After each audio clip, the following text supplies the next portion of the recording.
Are you the type of student that gets straight A's, like it's literally the topper of the class, best AP scores, SAT scores, IB scores, everything else? You've probably taken 1,000 classes, done amazing in every single one of them. What if I told you that means absolute shit to a bank when you go walking in asking for money? Yeah, I bet that hit hard, and I bet you probably do not understand why it matters so much. At some point of time, you're gonna need money. Right? You're going to meet certain financial situation where you do not have enough money, and that's normal. It happens. But you want to be in the particular position to at least be able to qualify to get a loan, to qualify to get a credit card, howsoever. So banks do not care about how well you did in school or you did in college. They only care about one thing. Can they trust you to pay the money back? Whether it's a personal loan or a student loan, which is, by the way, very important for us right now, or some massive loan in the future, repayment is what matters here. Now, of course, in order for a bank to know that this is a person that we can trust, you need to have some kind of history, right? The only reason you would trust someone is probably because you are either connected to them or you've seen how well they have been with other people in the past. Banks don't know you personally, do they? They need to have an entirely different measurement system. How does a bank know whether they can trust you?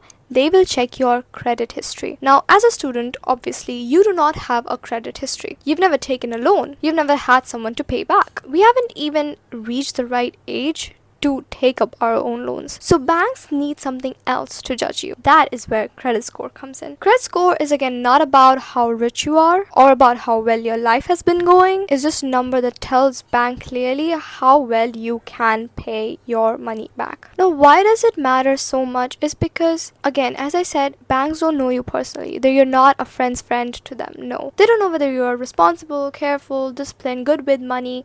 They basically have trust issues. So instead of trusting you, they score you. Your credit score decides whether you get approved for a loan, how much interest you pay, whether you even qualify for a credit card, sometimes even if landlords and employers can trust you financially. Now let's kill some myths here.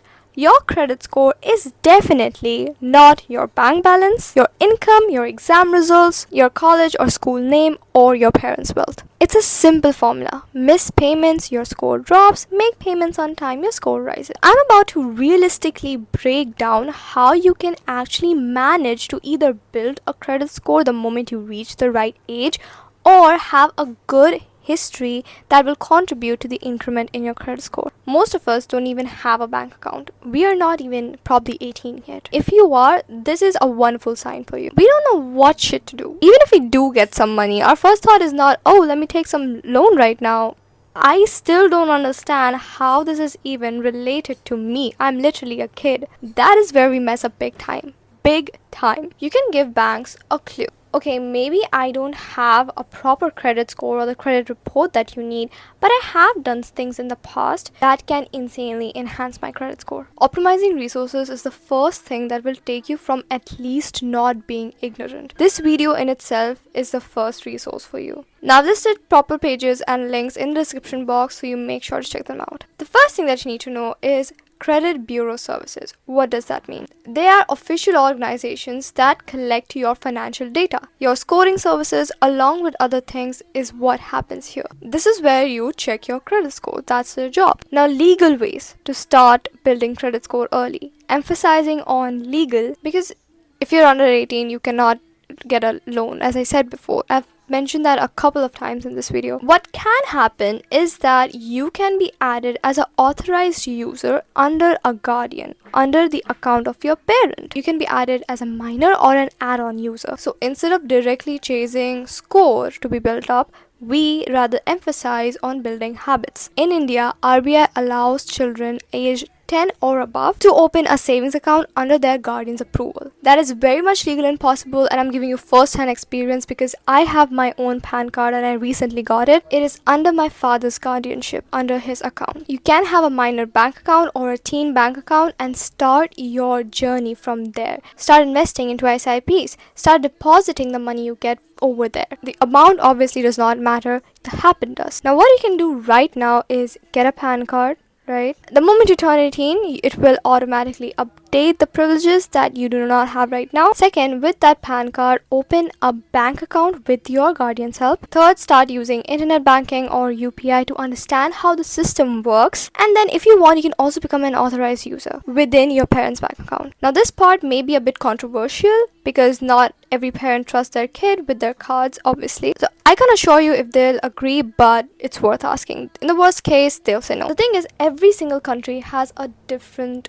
scoring system, a credit scoring system. India, for example, follows the CIBIL scoring system. US, UK follow different systems. US, Canada follow FICO system. Now, this means you need to start by first of all checking the resources that your country provides for you. You need to find where your credit file is. Even if it does not exist right now, know your resources. Then observe how bills get paid. That way you make your own experiences. For example, in the US, minors usually do not have their own credit reports. Federal regulators know that kids under 18 cannot sign financial contracts. So bureaus do not create a special report for them. But you can still do everything that I've suggested before. You can still request search under the child's name. You can still be added as a minor into your guardian's account or become an authorized user and observe how everything works and start making your own habit. Student loans work for us, so start with that. And here is the scary part. Once your credit score is damaged, it takes genuinely years to fix it. That is why understanding it earlier is literal power. So you need to think of your credit score as your financial report card. You don't start writing it when you're rich or having a lot of income. You start writing it the moment you know it, the moment you start to understand it and implement it. So make sure to check out the description box where I've listed all the documents as I said before, and subscribe to Not Stay Stupid.